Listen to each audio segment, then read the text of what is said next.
Hey everyone and welcome back. At the end of last video, we saw Bayek and his friend Hepzefa. Yeah, they fought off a group of 5 to 6 soldiers that came to ambush Bayek outside of these temple ruins. But there still were no match for two Medjais, right? So especially when one of them is Bayek. Yeah, so these two killed them all and then had a little reunion as Bayek was away for almost a year uh, pursuing Rujek the Heron, his target, assassination target. Yeah. Um, yeah, so when that happened, and then Hepzefa, finally, I can't say his name at all. So, okay, Hepzefa invites Bayek to his home to rest and heal. Yeah, so okay, and here we are. All right. So I was actually suggested by some of you to brief more on the current game time period, like the history of it, what was actually happening in this time period. A little bit of backstory would be helpful. That was the suggestion. So yeah, before we go ahead with the story, so I will take a little detour into history. So if you want to skip this part, please feel free to do with the timestamps I put in the description. Yeah, but I do recommend that you stay because I'm going to keep it short and this will be kind of useful context, right, for the story. Okay. Okay, let's do this without digressing too much into non-relevance. Uh, yeah, so in the current game time period, Egypt was actually ruled by Greek kings. Okay, it all started some 300 years before present game time, like when Alexander the Great, you all know him. Yeah, when he actually started military campaigns against the Persian Empire. Yeah, and he took he was successful mostly, and also he took Egypt in the process. Egypt was actually under Persian control at the time, so Alexander took it from the Persians. And later, when Alexander died, uh, the Greeks or Macedonians, where Alexander was from, they kept hold of Egypt, and one of the Alexander's war general or his understudy actually installed himself as the king or pharaoh of Egypt. Yeah, so now Egypt was under Greek rule, uh, and his name was actually Ptolemy. Yeah, so yeah, and that actually kind of became a titular name uh, b- because all the successive Greek pharaohs of Egypt were all called Ptolemy. Yeah, that was not a title. The title was actually pharaoh or pharaoh, but the name itself was Ptolemy. So yeah, all of them. Yeah, literally, like Ptolemy 1, 2, 3, to 12 or 13, however many Ptolemies were there. Yeah, for about 300, 400 years they ruled Egypt, or even less. I don't know. Okay, so yeah, so that happened. So the Alexander's one of the right hand man or his understudy installed himself as king of Egypt, and he kept Egypt under Greek control. uh, so so jumping forward some 300 years, that is present game time. So that was after like a reign of some 10 to 12 Ptolemies. Yeah, so that is about 300 years. All the Ptolemies ruled one after other. So, so this is the current game time is actually under the reign at the time of the reign of the last Ptolemy. Yeah, the last Ptolemy, because the last Ptolemy, because after this the Greeks after him the Greeks will lose control of Egypt. uh, yeah, so the Romans come next. Yeah, actually, and the last Ptolemy uh, is the same guy that we saw in the intro video, right? The guy riding the elephant in that elephant convoy, right? That was actually the last Ptolemy, maybe Ptolemy 15th or 14th. Yeah, yeah. So and he will be assassinated by someone like you might know by the name of Cleopatra, right? So yeah, he was assassinated by Cleopatra. Uh, this game is kind of his story also, Ptolemy's story also, but here he's actually an antagonist, right? The villain. So okay, so the yeah, it was not always like this. During the Greek rule of Egypt, the first few Ptolemies were actually well received by the local Egyptian population. Yeah, so because they were sort of seen like liberators from the previous Persian rule. Right? The Persian rule was even horrible for the Egyptians. So they, when Alexander's army was like coming to conquer Egypt, Persian Egypt, so they were actually supported by the local population in some way, like giving information, spying, doing sabotaging activities for the invading army like that. So the local population helped a lot. So that was a big factor why Persia lost Egypt to Alexander's army. Continuing that trend, the first few Ptolemies were actually well received by the local Egyptian population, and also the Greek kings did not suppress Egyptian culture after they took over. In fact, they blended themselves into Egyptian culture, uh, and they even constructed uh, temples for the famous Egyptian god, the sun god. Like the main god of Egyptian culture is the sun god.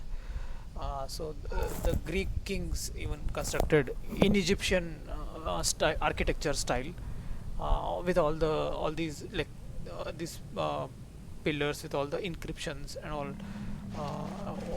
This bird,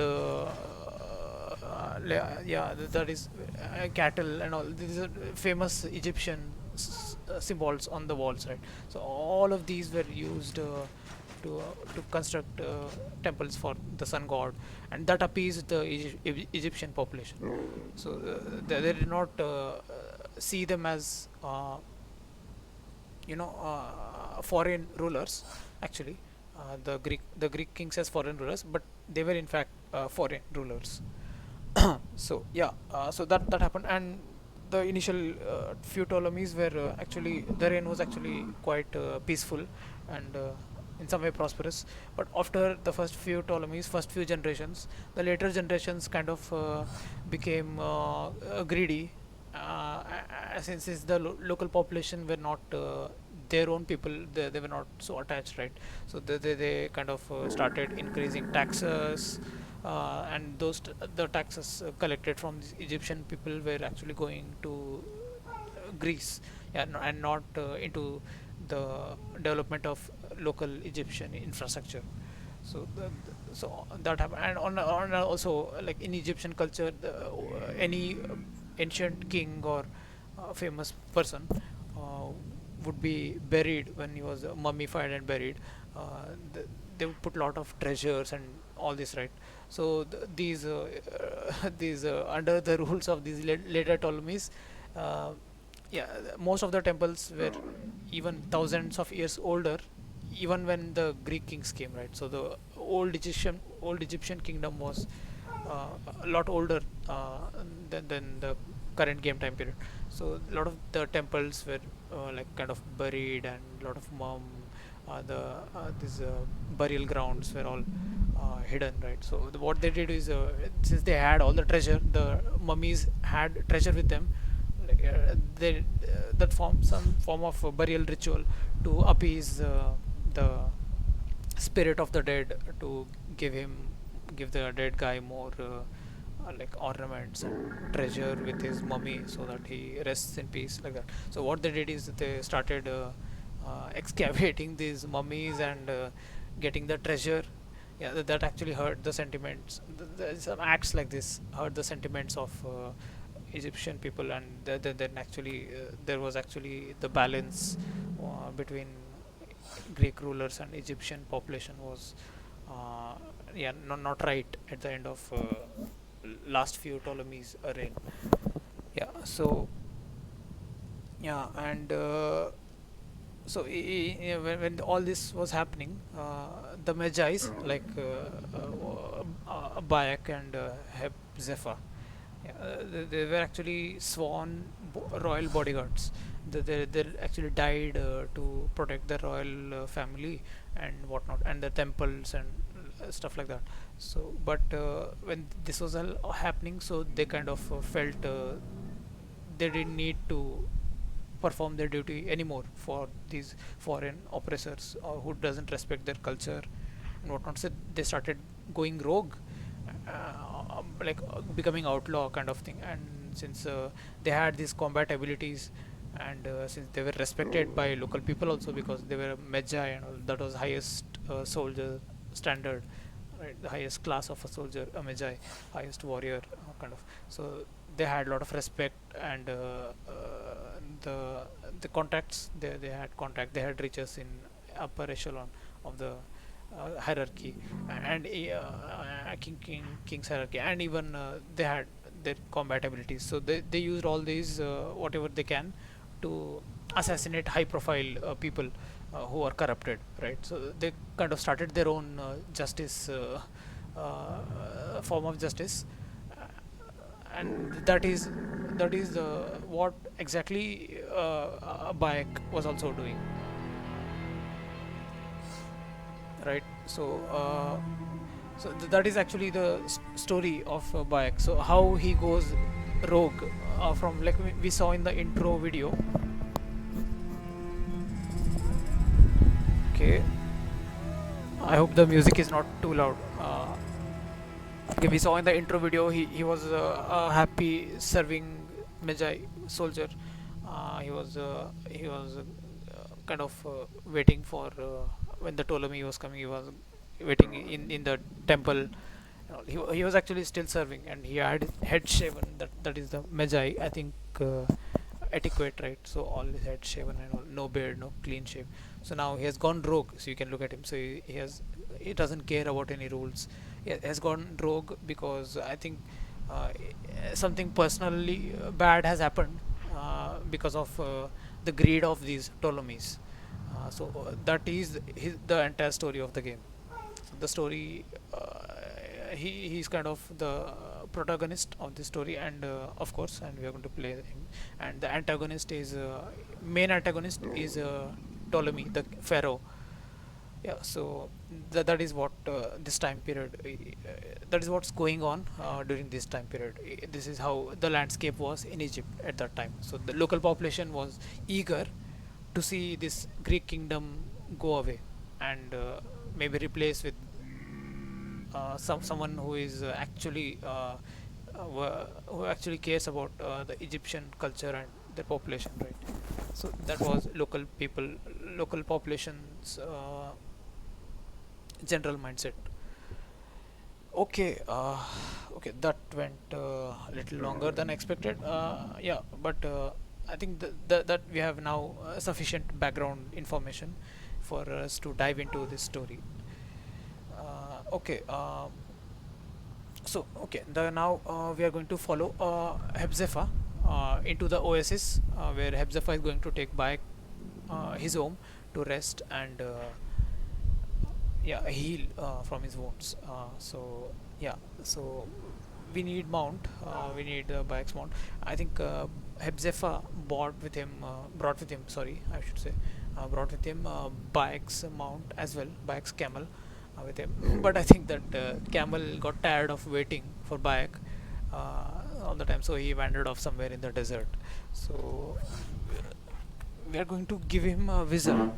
So let's see if he comes running, hearing the whistle. Ah, there you are, boy. Yeah. Let us go, Senny. How have you been holding up since I left? Ah, it has been difficult, Bayek. Without you, the villagers look to me to keep order. But the soldiers have set up a garrison, and they rule over all. A garrison in Siwa. Ptolemy wants the entire region kept under heel. I do my best to keep the villagers out of trouble. I could use your help. I'll do what I can. But do not forget, I have my own justice to pursue. Ah, I knew I could count on you, Sani. Okay, Siwa is no different.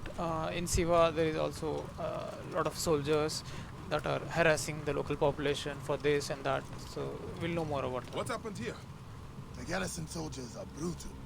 If they suspect a villager is lying to them, they burn his neighborhood. Oh, And worse. okay. So you can see there are bodies hanging. Some unfortunate families whose homes have been burned. Even all the people killed. Yeah, one on the tower there. Yeah. Oh, Welcome home, Bayek. Siwa has missed you. Yeah. The location is awesome though. Would like to maybe have a view from that mountain sometime. Yeah, it'll look awesome. All you have, your Oh. farms, your goods, your children. Watch where you're going, villagers man. are drained of life. No one in the Wahats could make a move without being questioned, threatened, taxed, or beaten. We all have learned to obey and keep our Like heads. Hepzefa is just like oblivious to people walking. Even people are oblivious to what's coming towards them. Right? So just it's running over them, and there's or even them. It's common, I think, here to run over people with your camels.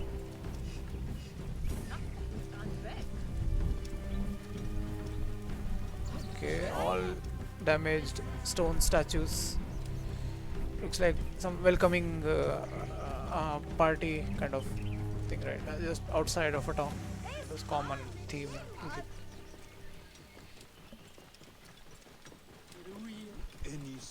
Look at that. Okay, like the soldiers are constantly patrolling, I think.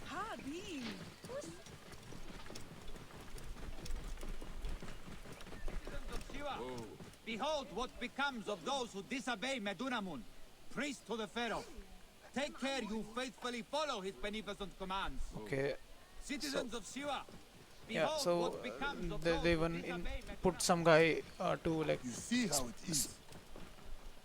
to spread their propaganda, right? Constantly Let's brainwashing not people. attract attention. Are you Indir- going to go to your house? Nothing there for me. like, indirectly telling them Tell Be- me about the ibis. Medunamun. Ah, home. Leave your mount. He will not stray far. Go ahead on in. okay. Okay, I was saying something. That guy who is shouting to the people, he was actually spreading the Ptolemy's propaganda to like indirectly say that you are actually lucky that Ptolemy is your ruler. He's a good ruler. You have to obey him. All this kind of propaganda nonsense. They're just brainwashing people.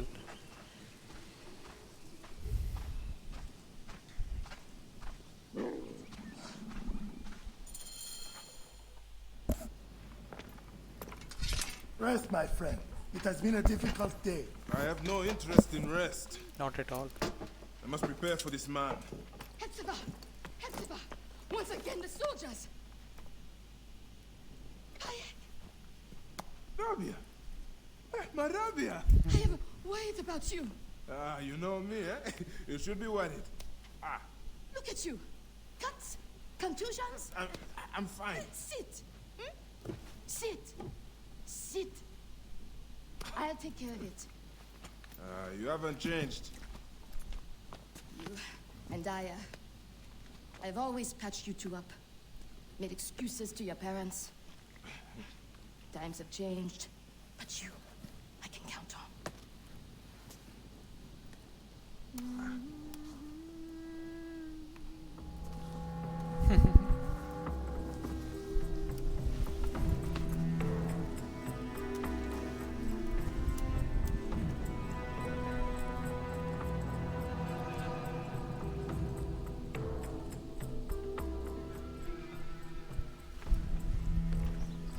slumbering, Osiris? I thought you would never wake up. Ah, Rabiah patched me up and I just... I let you sleep. You need to be alert to tangle with Medunamun. In fact, my friend, A new bow. see if you like it. Best spot to hit is right in the head. Okay, that's the only bow, so we will like it for now. Okay, anyway, the woman we just saw, Rabia, is actually a healer in this town. So I think they're all very close with Bayek. It's like okay, so hold to draw and release. Just practice arrow shooting. More arrows in the rack over there. One of the dummies is sturdier than the other. Good. Hepzefa! What is it? Soldiers are coming for you! Go. Come, quickly.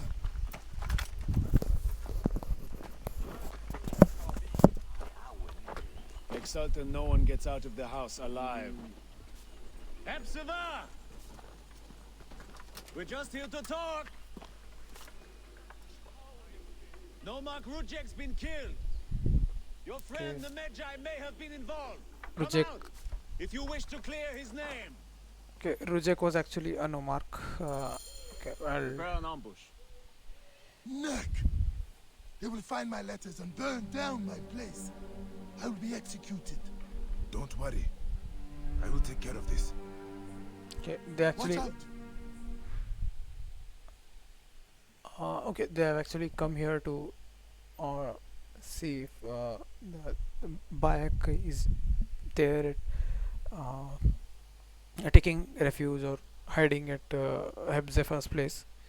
Yeah, and they're probably going to burn his house down, like others. They did it on the way we saw. So yeah. Okay, so this game has this detection mechanic where mechanism where if the Bayek is staying hidden in a grassy area, he's not visible. Like unless he sits down, right? Not like currently standing up. He definitely the guard will spot him. But if how Hepzefa is right now, crouching down in the grass or shrubs, he's not able to spot Bayek, right? So the soldier is not able to spot Bayek. So that is one mechanic, and yeah, even if sometimes it may look like obviously Bayek might get spotted, but no, as long as Bayek is in grassy area, he's never going to get spotted. That's how the game works. Okay, okay, can do that. But yeah, also okay, I may be jumping up ahead, so we'll just okay. It's telling enemy has detected you. Uh, the enemy will approach and investigate. Yeah, so the enemy will now suspects there is someone in that grassy area, so he'll come near and try to investigate.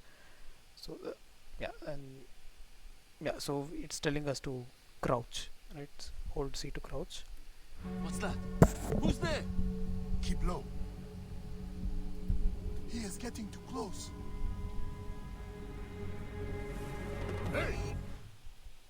Yeah, so just when he's too close, he actually spots Bayek, and just at the same time, if Bayek actually jumps on him and takes him out, like non-lethally, not going to kill him, just wound him enough to, yeah, not be able to fight back. Then that will be kind of a stealth takedown. The other guards won't be alerted. So this is all about this quest. We are going to take down all the guards silently, like one by one, like this, without alerting, because we don't want to create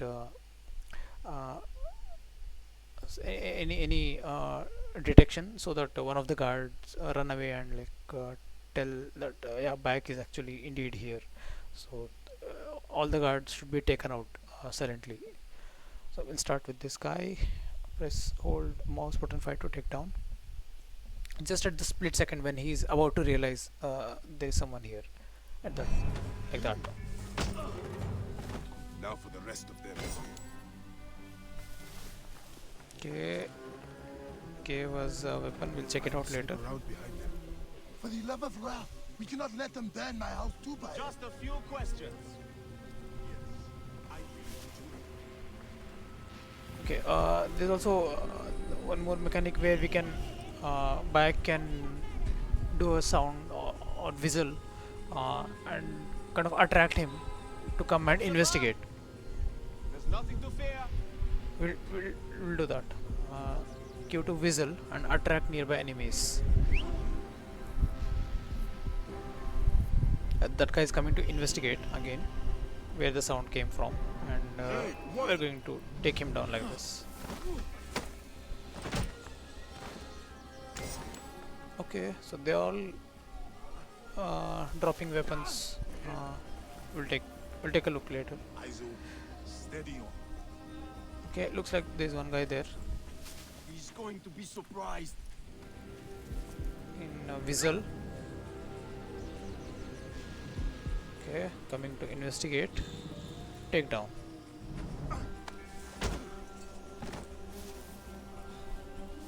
You can see they're not dead. They're just decapitated. Yeah, whatever. Decapitated. Okay, looks like one guy is on the top floor. Okay, he's turned that side, so we can actually sneak from behind and take him down. Got your back.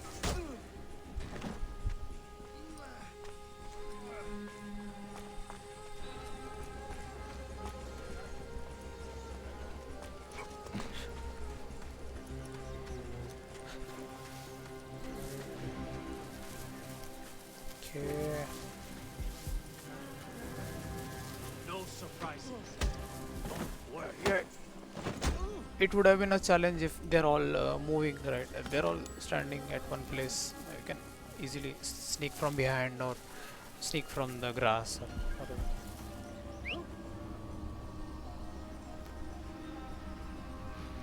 Hey,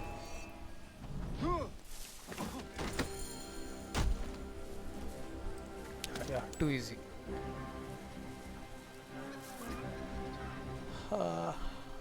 Okay, actually, we received some gear. Let's check it out. All melee kind. So we already had this bronze sword and heavy blunt. So we got this dual swords. So twin blades of type dual sword. Very fast, but short reach.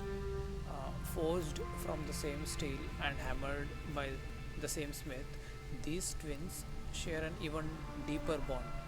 Their wielder. Okay. Okay. So they're supposed to be small, short reach, small weapons like probably knife size, but very very fast. Okay. Maybe situational. They're useful. So we'll keep hold of them. And we got scepter,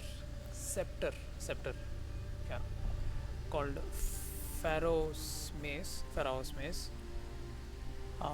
Fast and long reach. Okay, so this is like opposite of the mace. It's fast, but long reach. Maybe not as powerful as the mace.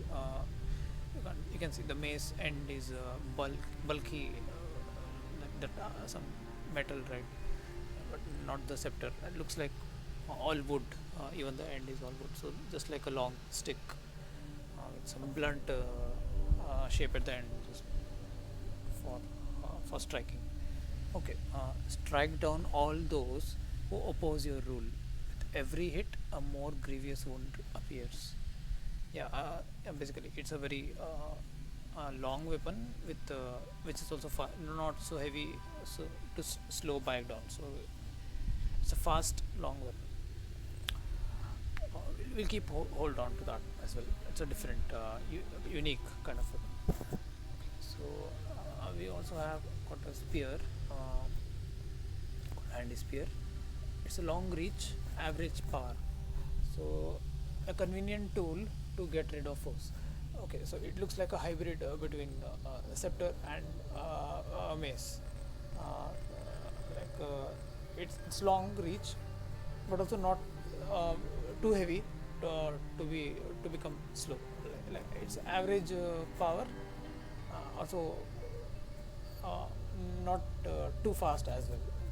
Yeah, but not as fast as a sword as well.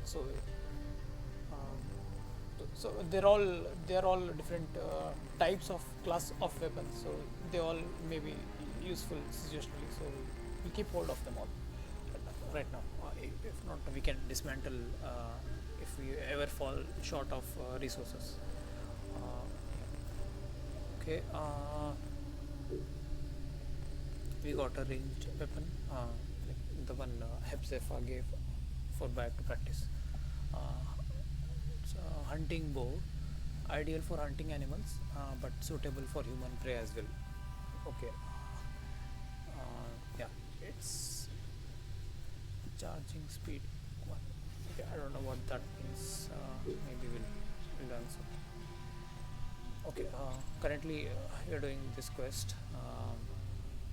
We have followed 3 objectives: follow Hepzefa from the temple ruins, then practice using the bow, and then the soldiers came and then we killed them all. Not actually killed them all, but just wounded them.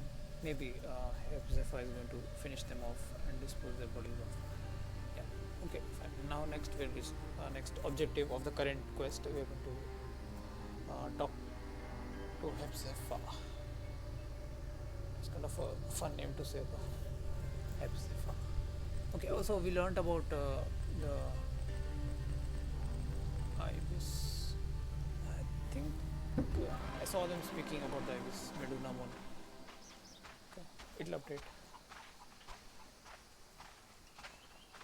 Okay. Also, the soldiers were shouting, like Bayek, your like Hepzefa, your friend, the Bayek, the Magi, killed Rujek.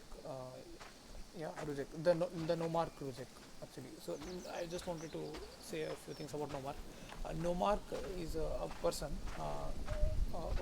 who is influential in the local area. Yeah, but he is not related to the king or his family in any way. But the kings actually use nomarchs to appease local people, to govern our local people, because they were popular and influential over the local population. So they were like appointed as local governors kind of thing. But they were totally puppets under the king. So they were actually local Egyptian people, but puppets under Greek kings. So Rujek was one such nomarch that Bayek killed. Poor guy. Should rather kill him, please, end his suffering. Okay, speak with That does it. Hepzefa. Thank you, Bayek. I told you these Neketiadids do not care. I cannot believe their gall. It is sad. Come upstairs. I will show you all the Magi duties of Siwa. Bro, first dispose of the bodies. All the problems of Siwa are here. I try to help everyone, but it is more than I can do. So you are telling me you do not have the powers of a god? But the real problem is that man you want to kill. Medunamon. The people were hopeful when he first arrived. Surely, things would improve. Oh, We soon learned the truth, actually. oh, ouch.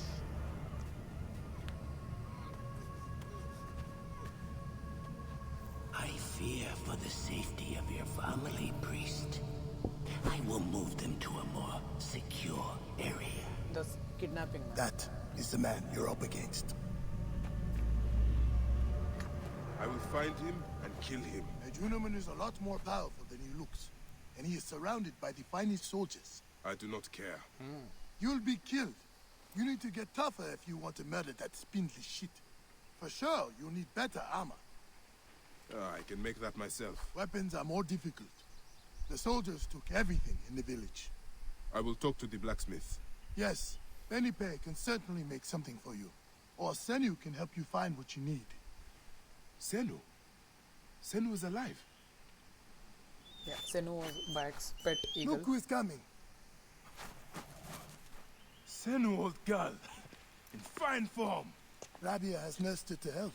I must thank her. The people are desperate for your help, Bayek. They'll help you if you help them. I understand. Of course. Give and take.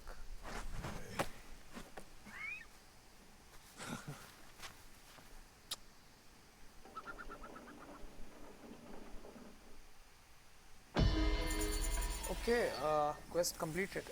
The Oasis. Okay, what was that? New quest. Okay. Okay, we got some new quests. Check them. Okay, the main quests are related to main storylines.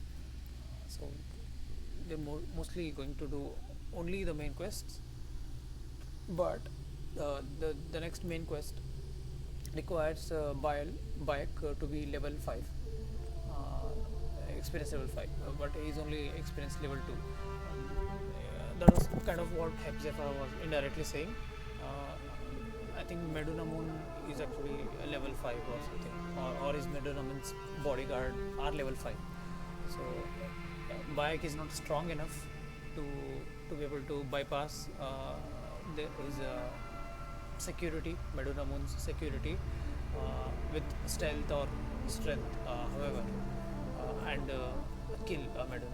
So yeah, before he attempts to do that, he has to level up to level 5, and then he can attempt this quest. So yeah, how does he level up without doing any quest? So yeah, that is why side quests are also given to Bayek. So these side quests not just give him experience, but also sometimes he'll get stronger, like get better stats, attack, defense, and whatever, and also the abilities. Once he gains more experience, he'll have more abilities that will maybe help him to accomplish the main tasks. Okay, first of all, we're going to look at the target. It has been updated. The Ibis has now been identified as Medunamun.